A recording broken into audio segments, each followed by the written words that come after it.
साल 1950 का यह एक चौंकाने वाला किस्सा रानी बाजार का है। यहाँ रामप्रकाश रहता था, जिसकी बेटी को 5 साल की उम्र में कैंसर हो गया। कई डॉक्टरों को दिखाने और इलाज कराने पर भी उसमें किसी तरह का सुधार नजर नहीं आया। होते होते एक रात कैंसर ने उसकी जान ले ली। उस बच्ची की जान रात को करीब 1 बजे गई थी।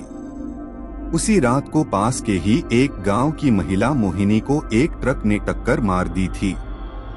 मोहिनी के परिवार वालों ने पूरी विधि के साथ उसे अंतिम विदाई दी। अब बच्ची के परिवार वाले भी उसे दफनाने के लिए जंगल की तरफ निकले। जंगल जाते समय अचानक से उस लड़की के शरीर में हलचल हुई। सभी हैरान हो गए कि मृत लड़की का शरीर कैसे हिल रहा है। थोड़ी ही देर में लड़की जिंदा हो गई और उसके परिवार वाले खुशी खुशी उसे अपने साथ घर ले आए। किसी को इस बात की भनक नहीं थी कि उस लड़की के अंदर उसी रात ट्रक से टकराने वाली मोहिनी की आत्मा घुस गई थी। बच्ची जब से मौत से लौटकर आई थी, तब से ही उदास और चुपचाप एक कोने में बैठी रहती थी।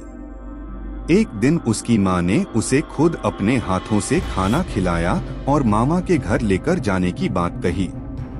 खाना खिलाकर उसे अच्छे से तैयार करके वो उसे अपने मायके ले गई। रास्ते में वो बच्ची जैसे ही उस ट्रक के हादसे वाली जगह पहुंची, तो उसने अपनी माँ को कहा कि मेरा गांव इधर है।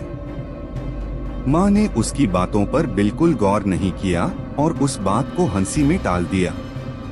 कुछ ही देर में वो अपनी बेटी के मामा यानी अपने भाई के घर पहुंच गई। 1-2 दिन बाद मामा जी के घर के आसपास ही बच्ची के अंदर घुसी मोहिनी को अपनी पड़ोसन सिमरन दिखी। उसने जोर से उसे नाम से पुकारा। सिमरन ने पलटकर देखा तो एक छोटी बच्ची थी। उसे बड़ी हैरानी हुई कि इस लड़की को मेरा नाम कैसे पता है। तभी मोहिनी ने अपने साथ बीती सारी बातें उसे बता दी। उसने कहा कि मेरे परिवार वालों ने मेरी मौत से ही पहले मुझे जला दिया था, इसलिए मेरी आत्मा भटक रही है। उसी दिन इस लड़की की भी मौत हो गई थी, तो मैं इसके शरीर में घुस गई। सिमरन ने ये बात अपने गांव जाकर सबको बता दी। पूरे गांव वाले और उसके रिश्तेदार मोहिनी से मिलने के लिए उसी बच्ची के मामा के घर के पास पहुंच गए। उस लड़की के अंदर रह रही मोहिनी की आत्मा ने सबको एक एक करके पहचान लिया। कुछ देर बातें करने के बाद वो अपने परिवार वालों के साथ अपने घर चली गई। अब उस लड़की की माँ बच्ची को घर में न देखकर परेशान थी। जब उसे पता चला कि वो कुछ लोगों के साथ दूसरे गांव गई है, तो वो उसे बुलाने के लिए चली गई। अपने परिवार के साथ खुश मोहिनी ने वापस आने से मना कर दिया। पास के ही लोगों ने उसे समझाया कि तुम्हें दोनों परिवार के साथ रहना चाहिए, इससे सभी को खुशी मिलेगी। तुम किसी एक परिवार को दुखी नहीं कर सकती हो।